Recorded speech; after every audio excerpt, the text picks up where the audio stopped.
The Global Sustainable Tourism Council workshop. We are here to introduce work of probably over 10 years that has been culminating to this year in the formation of the Global Sustainable Tourism Council, and we're going to talk about that today. I'm happy to be here as your moderator and also chair of the GSTC board right now, and we are really, I think, privileged here today to have so many people that are involved in the GSTC. Some of you sitting in the audience may have been involved in evaluating the criteria, which we'll talk about, but we also have our executive director, Erika Harms, and I'd like to introduce Erika. She is the senior advisor on tourism for the United Nations Foundation. That was just before she became our executive director for the GSTC. She manages and oversees the implementation of all of our activities under the framework of the Global Sustainable Tourism criteria. She also has provided really the guidance and leadership on the GSTC, which has been a framework and a set of clear standards identifying the critical components of sustainability in the tourism industry. As advisor on tourism, Erika supported the UN Foundation through her conservation efforts. She's an experienced executive who has been in big business. She's also been in government and philanthropy. Erika has focused on creating platforms to bring together the private and public sector in support of the United Nations conservation priorities. And she's also spearheaded many initiatives as the World Heritage Alliance for Sustainable Tourism and early on the Partnership for Global Sustainable Tourism. Erika does not sleep. She works tirelessly, and I have been witness to that on Skype calls that I know on the East Coast is much later than where we are in Utah. But we are really pleased to have her here today. And so can we give a warm welcome to Erika Harms?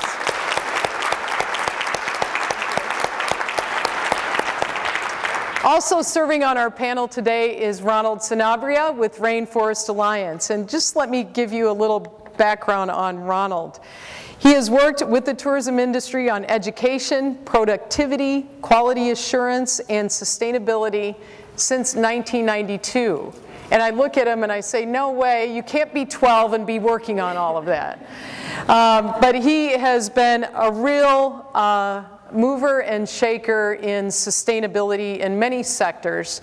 He joined the Rainforest Alliance Sustainable Agriculture Program in 1998, and 2 years later began developing the organization's tourism program.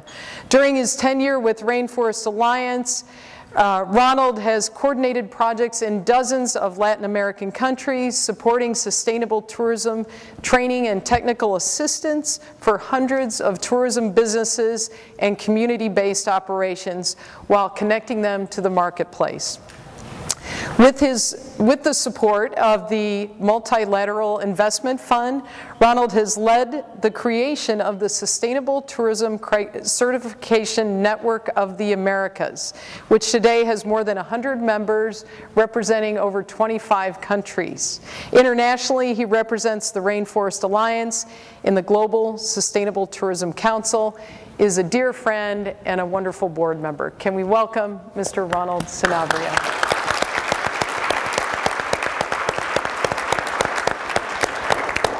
Today we are going to play tag team. We are going to be presenting different aspects of the GSTC and then ask for your participation.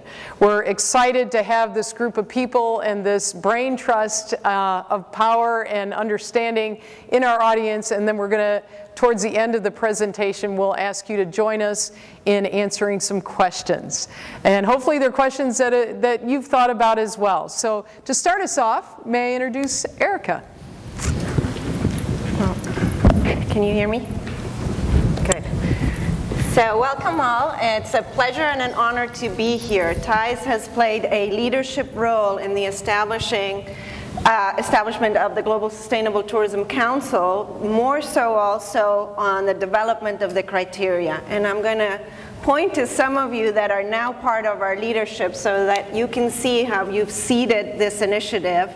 That is not a new initiative, it's the outcome of the efforts that many of you have participated in over the last 10 years for some, 3 years for others, but definitely a culmination that we're happy to bring to you for the first time as the Global Sustainable Tourism Council. And I'd like to ask some of our board members to stand up. We have Richard Edwards, Shannon Stoll, Mei Zhang, who are, as you can see right here, you have almost half of the board. And so thank you, Thais, for being so active and giving us this leadership.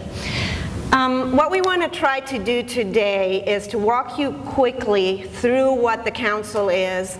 Many of you have seen some of this and heard some of it and have been involved actively in it. So really, it's just a refresher course if you want, but most importantly, we want you to see what we've accomplished to date, or rather what you have accomplished to date. Those of you that have been with us and have implemented the criteria and have provided feedback so that the council can be what it is today.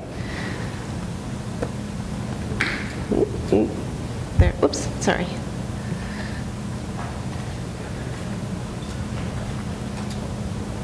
Not moving forward, there it is. So who are we? We're a global initiative. We're now actually a global organization. We inscribed in August and we elected a new board. And what we want to do is we want to promote sustainable practices around the world. What is this? And we have in mind the broader perspective of conservation and poverty alleviation. That is, I think, what drives all of us that are part of this initiative every day, to think about that broad picture and how can we accomplish that. One thing that Kelly did not say is the reason I do this. I'm a lawyer and a marketer by profession, so why would I be doing this? Well, I come from one of the most beautiful countries in the world, Costa Rica, and I grew up seeing the things that many of us only dream of. We would go and dive with sharks, we would go and track for jaguar, we would go and find quetzales. So it was for me a tourism experience. And what I've learned in the 20 years that I've been doing this is that tourism is one of the most benign industries to drive change, and that if we cannot do this, if we cannot promote conservation and promote poverty alleviation, no one else can, because we have the right tools to do this. And that's why, out of everything that I did, at the end I ended up working with tourism. So we want to do this focusing on some of the elements. There are enough organizations out there doing a lot of initiatives that are wonderful. And the way we see our role within this context is to expand the understanding of sustainable tourism and the access to market. We want to educate and advocate for sustainable tourism, but we want to do that within the context of a universal language, and that is the universal language that many of you helped build, and that are the Global Sustainable Tourism criteria. And we heard loud and clear from everybody that has been working, and I'm sure most of you in the room would agree, that going to the markets and being in the markets and having the traveler recognize the efforts that you have done is what we need to focus on as well.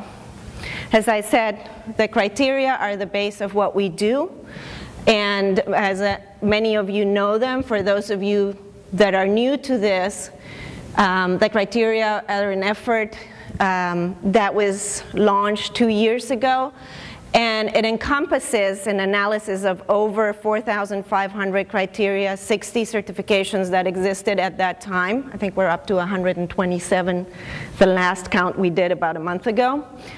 And what we tried to do was to condensate the concept of sustainability into 4 pillars. One is the planning, the aspect that deals with how your operations are laid out, your policies, your planning, your operation. The second one is to look at the environmental aspects, maximizing the benefits that you can bring to your environmental surroundings and minimizing the impacts that you have. which, by the way, obviously, as those of you that are implementing know, is a great thing for your bottom line as well. More complicated and new to many in this are the introduction of socioeconomic aspects and cultural aspects.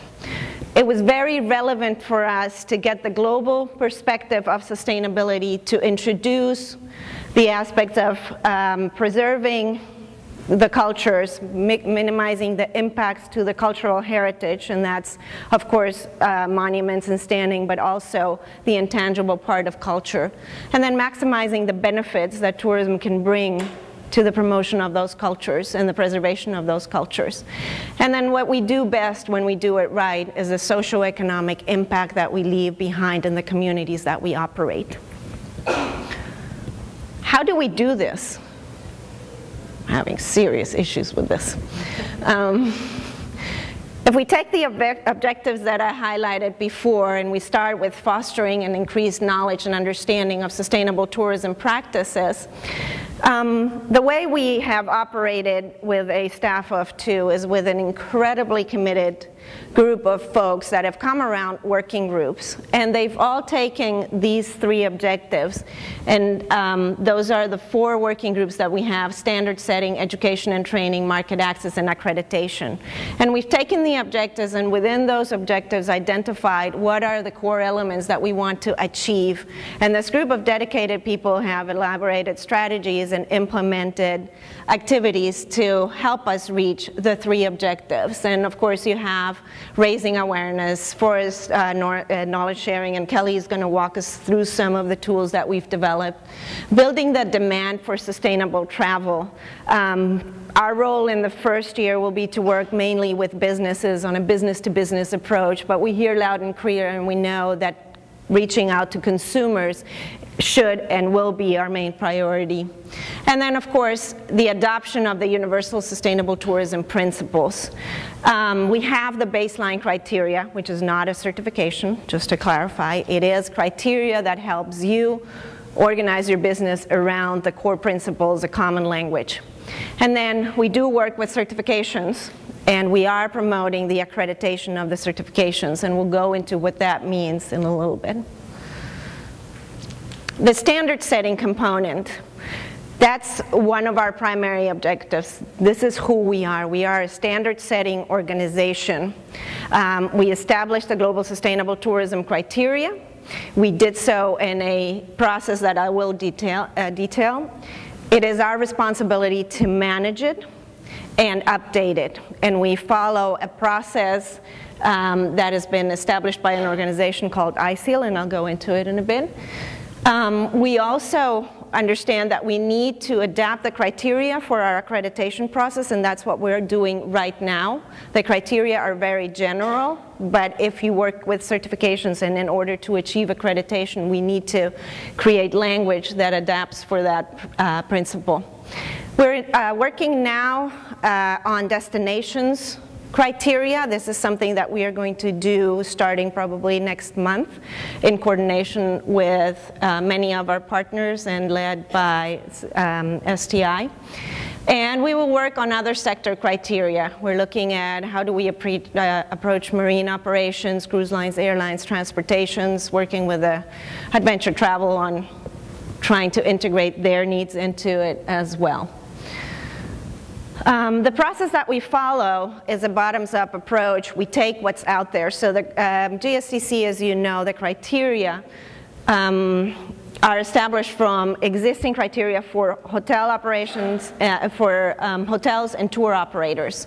And we condense them to 37 criteria that were global in nature, applicable by the industry, and we underwent a very extensive consultation process, reached out to over 80,000 constituencies around the world, working with networks like TIES, like IUCN, like the International Hotel and Restaurant Association, American Hotel and Lodging Association, ASTA, and so many others.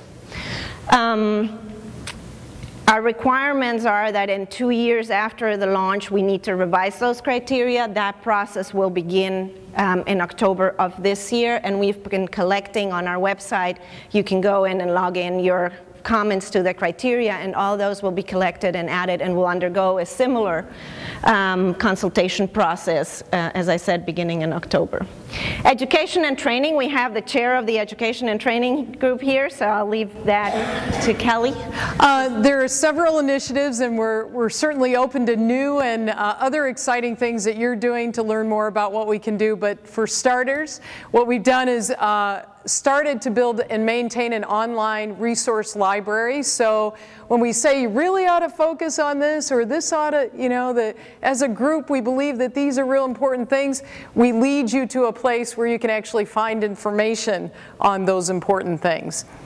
The other thing is general-based educational materials on the GSTC, and we've started this off by creating 3 modules, and I'll talk about those in a little bit, but these are really to introduce staff, government, CVBs, a wide range of stakeholders to what this is all about, where it came from, how it was designed, why it's relevant today.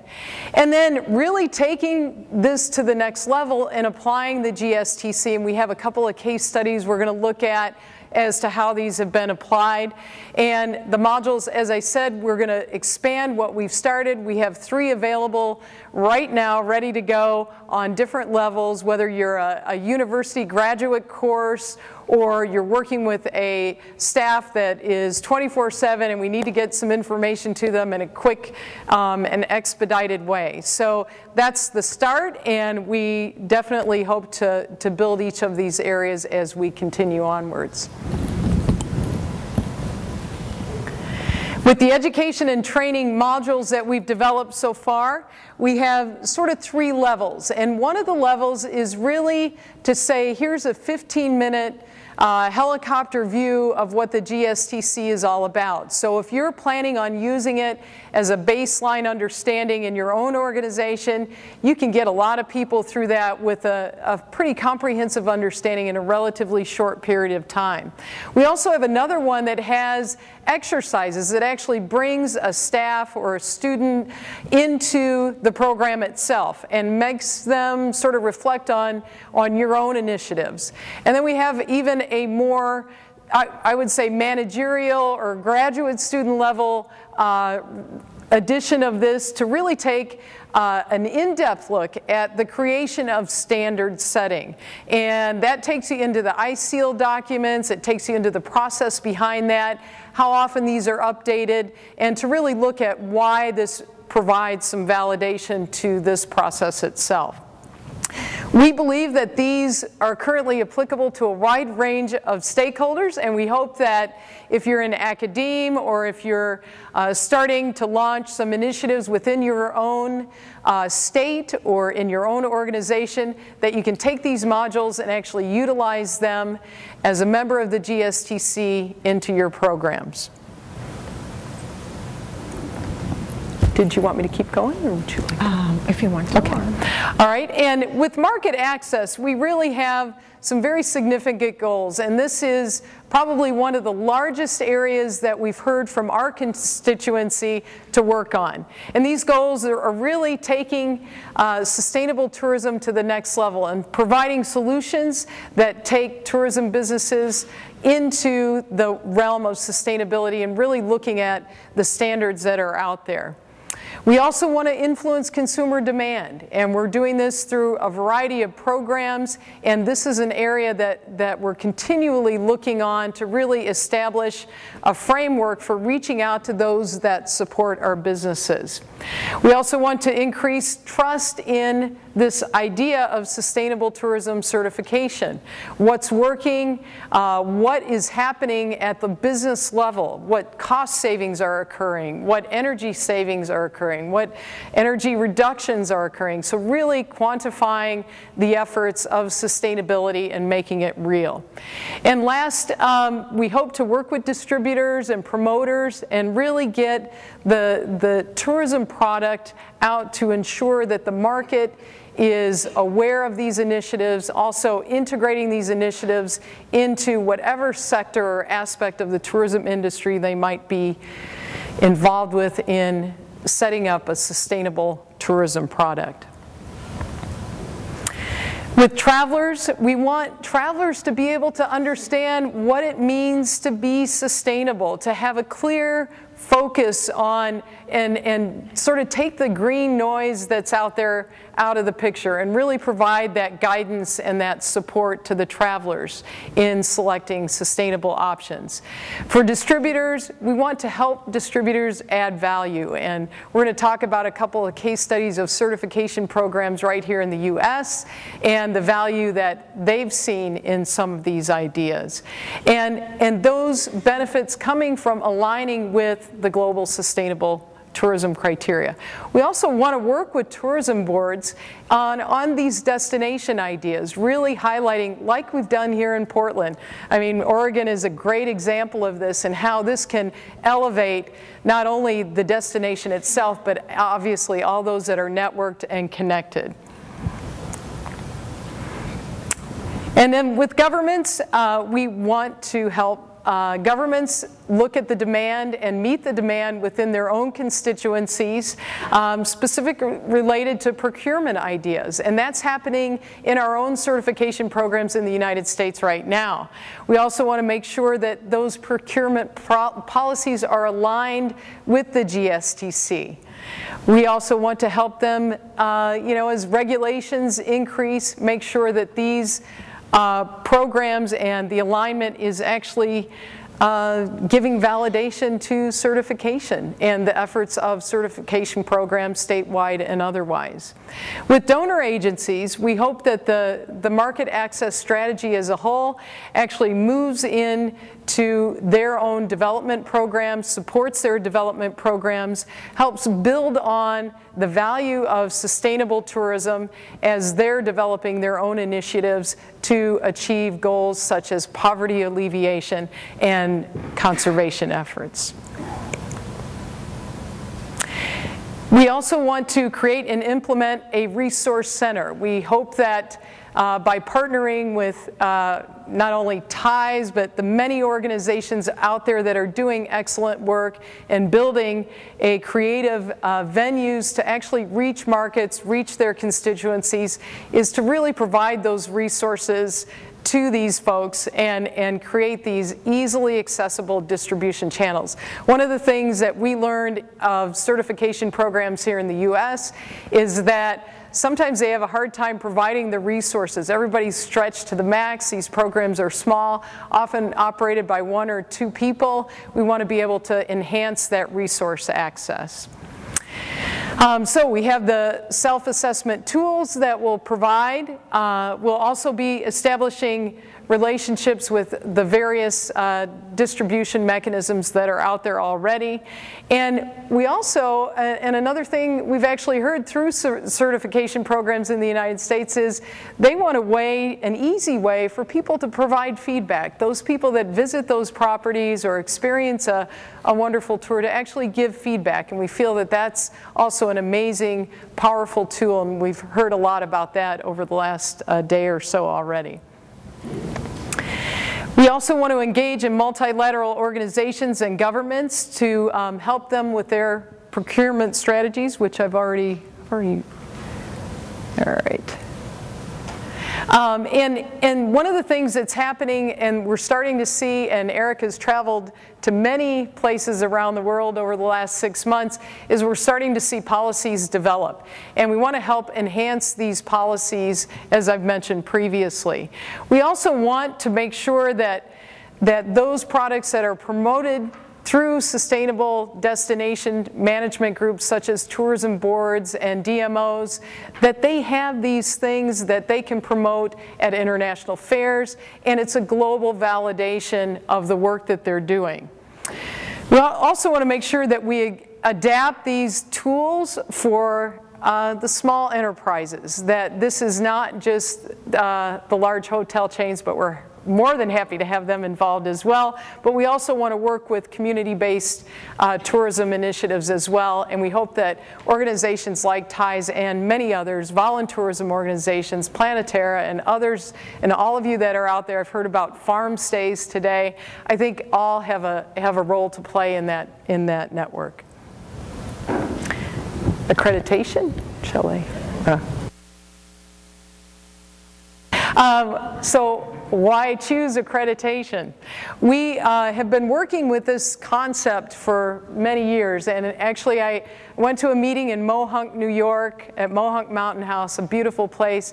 Ronald was there. Maybe some of you in the audience were there as well, to really think about this idea of certifications popping up all over the world. How do we bring them together? How do we create a network of certification programs under this concept?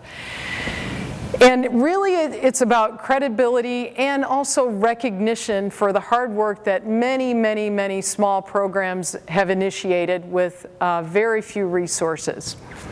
We are looking for a standard that actually carries the weight of international relevance. So when we're talking about it, people understand it. They have generated through this work of all of you and others that language carries over across borders, across states, and across languages. We have the name GSTC, which was worked on through a lot of debates, and a lot of thought went into this name, and really to make this a global unified understanding. We also have market access opportunities through Travelocity and through ICT. We also are looking for state programs to align their international efforts. We have new dollars funneling into markets to actually create a viable marketing scheme for the United States tourism now. We have $14 of every person coming in without a visa, ready to put into this. So these international efforts are critical to the success of the accreditation program. Also, and I think this has been kind of an ongoing theme that I've heard, is going it alone or going as a group, as a united front, to carry the message forward. There is so much power sitting in one table around this room, and the room as a whole. You think about the ideas that are generated, you think about the voice that we have, and taking that power of the tourism industry, as Erika mentioned earlier, and really using it to make positive change in the world. And I think that's really the bottom line here. Sorry. As a process, we've gone through many consultations of certification programs around the world in different regions. We've looked at the adaptation of the GSTC to the standards that they've set. We've also created an accreditation manual and developed pilot cases to relate back to some of these certifications that are out there. There is information on the website about public consultation that has occurred to actually develop the criteria. There will be an accreditation business manual that helps guide certifications through the process, and we hope to have the process up and running by January 2011. And this just gives a little bit about accreditation and sort of the schematic of how everything has fit together. Starting with the Tourism Sustainability Council, looking at international standards around the world and actually creating and updating those international standards, staying on top of it, identifying those good practices that certification programs have adopted, and then it kind of works down through to the tourism enterprise, which is actually the management on the ground. Accreditation is not certification. It is a validation of those programs that are certification programs, providing support and language and resources to certification programs. I'm going to turn it back to our executive director. Thank you. So, how we've decided to organize ourselves is an outcome of the processes that we did leading towards the establishment of the organization. We have a membership council, and of course we invite all of you to be part of it. This is your council. The members guide us in the processes that we will follow. There's a board. We have a newly elected board. Currently it holds 12 elected members and 3 seats that come from the UN world. We've established an advisory board. It hasn't yet been filled, but the idea is to have experts in the fields of tourism, sustainability, and of course sustainable tourism. We have a secretariat, and the success, as I mentioned before, of the way we operate, which is the working groups. And we highlighted 4 of them, and we've now established a 5th one, which is the Destinations Working Group. Parallel to that, and with some level of independence, is the accreditation program and the accreditation board. We want to make sure, because of the processes that we follow, that that level of independence exists between us as a standard-setting organization and the one that helps each of you go through the processes of accreditation and the accreditation itself. We have a global scope. Our intent is to be present in every single region of the world, and we currently are operating in most regions and have members of most regions of the world. We have to date 76 founding members, including UN agencies, the criteria have been adopted around 170 US cities, and that effort was led by San Francisco, Baltimore, and Miami. We're active in Africa, where we have partners that work with us, obviously the Americas, through the work that TIES has done and many others in the room, Europe, Middle East, and so forth. And when we say active, we say either the criteria are being implemented, organizations are promoting it, policies are being developed. The most recent trip that we did to India, where India decided to use the GSTC as the framework for their national criteria that they are working with. Egypt has used the criteria for their regional development of their regional certification program, which they are now expanding at a national level. And of course the work that Ronald and the network has done in the Americas, and he's going to address in a little bit. We've reached out to over 7 million people to date through our media and communication outlets. These are some of the members that we currently have, why they join us, basically because they can be drivers of change, as all of you have been, because we bring together partnerships from every level in the tourism sector, from the small and medium enterprise to the individuals that are leading change, to the large chains, to the cruise lines. This provides obviously networking opportunities, and then the tools and resources that we are developing, have developed and are developing to meet the needs that our members have expressed. What we want to do briefly is go over case studies, and I'm going to take 5 of your minutes, sorry, to do that. But I think it's important that you see what we have done to date in using the Global Sustainable Tourism criteria and the support that the Council has provided to help businesses and travelers. Fairmont Hotels, many know them. They already have a fairly good green strategy, and they've been leaders in the climate change issues. And they came to us and looked at the criteria, and particularly a hotel in the Riviera Maya, Mayacoba, and used the criteria to identify the gaps that they had within their sustainability program and how they could better it. And they actually did a very thorough research and piloting of the criteria, and identified that socioeconomic support and cultural impact was very important to them because of the region that they're based in, and have developed programs and measurements towards their commitment to sustainable tourism overall. The GSTC provided guidelines for them that they could use for measuring progress, and they see the value of working with the GSTC as the recognition that a third party can recognize the efforts that they have undertaken no matter what, and they work in close collaboration with Rainforest Alliance and a local group called Marti. Native Village is a resort, a health resort in India. Already, CB had taken a lot of, had done a lot of progress in sustainability on his own. He knew in his heart what he was doing was right, and so he looked at different practices of everything that's on your table comes from the farm.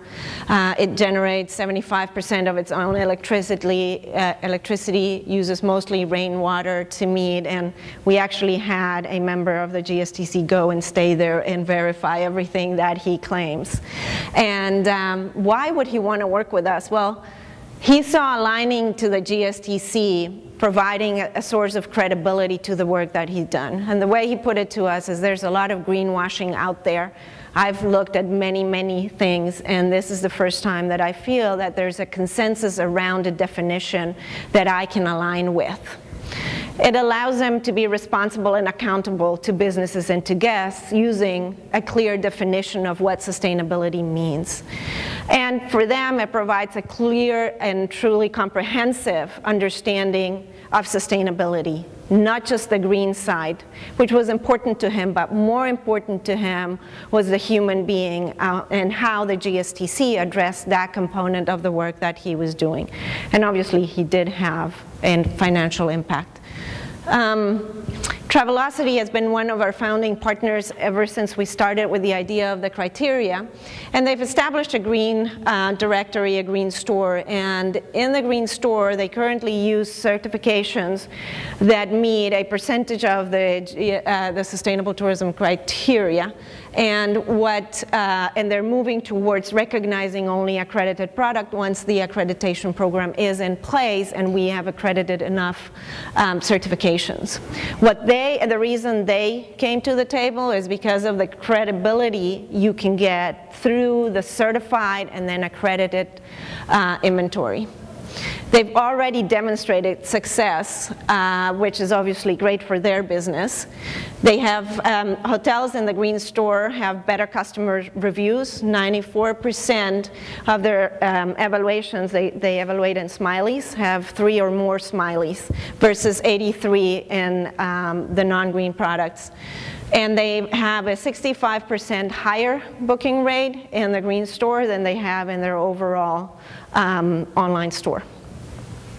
Sustainable Travel International is a certification known to many of you. They are a global certification. Whoops, that was a lot. And it offers 3 products, as many of you know, the STEP, which is their most known, and then they also work with cruise lines and luxury hotels. And they were one of the first to join the initiative from the moment we came out with the idea to create the criteria. And what they found is that we needed a language across the board that would define sustainability, that would make their life a lot easier when they interacted with their customers. And that the accreditation provides clear guidelines on what we're looking within a certification. And it streamlines the processes and the operational protocols and procedures that they follow. Put simply, they said, we can easily go back to our customers and say we can't custom tailor everything. We have a clear language. This is where the world is moving towards. This is how we are going to align to it. And they obviously have the credibility of this global initiative. Ma'am? Okay, thank you. I'm just going to give a brief overview of the U.S. case because we have over 23 certification programs, statewide certification programs in the United States right now. Jeremy Schultz, a graduate student from the University of Utah, and I did a study over this past year of these programs. We're going to present more detail of that data later on. But as a case study and looking at this and stepping back from the data, what we found is that our certification programs are actually quite aligned to the GSTC.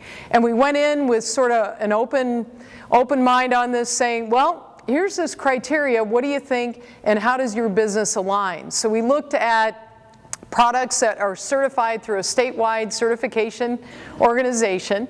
And most people, we found that the majority of people across the board, with the exception of a couple areas which I'll highlight, actually were well in line with the GSTC. And again, the GSTC are meant to be a baseline sort of criteria understanding for tour operators and lodging. And most of ours that were surveyed were probably lodging and tour operations, but we also had restaurants, we had CVBs, other attraction-oriented folks in that as well. But as far as reducing pollution and all the scope of items that's under that concept, we found a lot of alignment. There's one area that kind of stood out. It was still quite a few people, but people that were saying, well, this might not be applicable, but it had to do with the greenhouse gas emissions. So that may be an area within certification programs in the United States we want to take a closer look at. Also in conservation of biodiversity, 67% of those surveyed or higher were well in line with that concept and that idea, and we're actively engaging in mechanisms to conserve biodiversity within their own. As far as sustainable design, most people agreed that they were involved with sustainable design to some degree, and we went everything from the way it looks and fits into an area to actually what they're doing as far as energy reduction and that kind of thing. 66% and higher. Some of the other ideas under the social and cultural aspects, we looked at local guidelines. Do they have local guidelines for their communities, for their travelers that come to visit them and actually get out into their community? And to a great extent, most people did, 68% or higher. When we looked at employee training, that was really high across the board. I think there was, most of them actually very often or always engaged in employee good practice ideas that come under that area. Customer satisfaction and promotional, we're doing a great job out there. I mean, those, as far as all the different aspects of being true to the market and establishing good practice for how you deliver your promotional materials, most people are well engaged in that area. As far as interpretation and education, it seems that people are definitely looking at the information they're providing on their sustainability efforts as accurate and true to their operations. As far as explanations on appropriate behavior, it was kind of interesting. There's some ideas about when you're visiting a natural area, when you're going to a cultural site. It was kind of split there. Some people were saying, you know, this isn't really applicable to my business. So there may be an opportunity there to really look at enhancements within your own business on interpretation and education of your surrounding community. So that was kind of interesting. Also, support within the local community. Are they doing things that actively engage and use the supply chains within their local community? That was really high, and most people are looking at networking and supply chains within their local community and providing support through volunteer initiatives, supporting NGOs and other initiatives within their community. So that was rather high. In looking at local hiring, most people did it to a great extent. Those that didn't, we looked at some of those ideas, and it was, you know, there's a lot of single initiatives, B&Bs, and smaller operations where it's just a family-run operation. So, so that was also kind of interesting. And the thing that kind of stood out when you looked at the overall concept of respecting and preserving tradition, many people didn't feel that that was applicable to them. So it's an interesting idea. We're going to delve into that a little bit deeper later on, but you know, that's kind of a big thing, and it could be something that we can work on within our own marketing and really looking at what's in our community and those types of resources. Okay, we're not going to do this yet. We don't want to cut Ronald off that much. So next we have Ronald, who's also going to provide us a very interesting case study of how the GSTC has worked within an